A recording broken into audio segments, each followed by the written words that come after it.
On Days of Our Lives, there was a lot of love in Salem, but not all was as it appeared.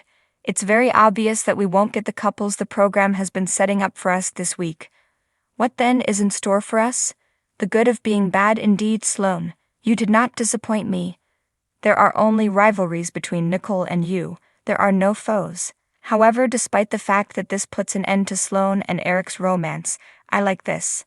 I'm aware that some people are suggesting Sloan's fortitude in saying, "I don't need a man," is undermined by her messing up the paternity findings, but however, I believe it seems reasonable that she would struggle to hold on to love once she had allowed herself to find it because she had abandonment issues. Additionally, it permits her to do that without adopting a virtuous persona. The true shock at this point would be if Nicole was in fact carrying EJ's child and Sloan didn't do this for nothing.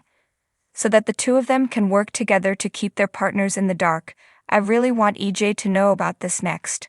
I want to see Sloan and EJ get together if this leads to a Ericole reunion, whether we want it or not. Days, make it happen. A glimpse of greatness, I will admit this. Colin could have made a fantastic, terrible villain. The plot is also hitting some good beats as it comes to a climax, such as Channel's anxiety over her near accident, with Colin and Talia's terror over telling Colin what his ego needed to hear in order to survive. Her range of emotions is accelerated, but they all resonate with those of an abuse survivor, from her terror to her self-hatred to the attraction Colin still has to her and the love she still feels, despite how she thinks about herself. We saw hints of what may have been a fantastic plot, however.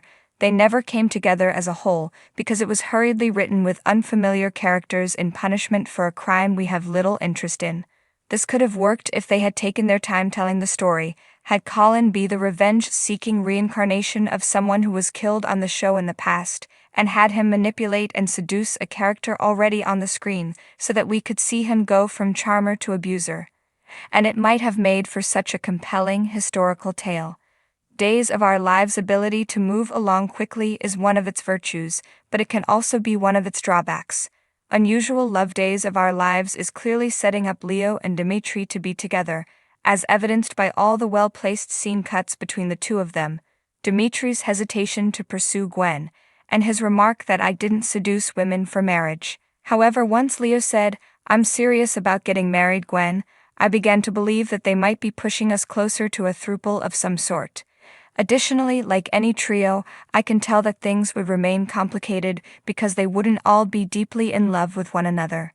I'm not sure if it would be wise to venture into new tale terrain with 3 villains, or if they would be shooting themselves in the foot. Regarding Chloe and Xander, even though I've been interested in them from the beginning, now that they live and work together, all I could see when they shared their last kiss were flashing red lights. And that's not even accounting for the upcoming Sarah child.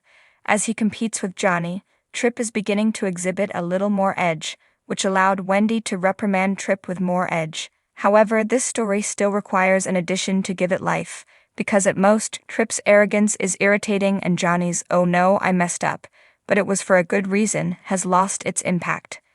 So with that stated, Days, hurry up.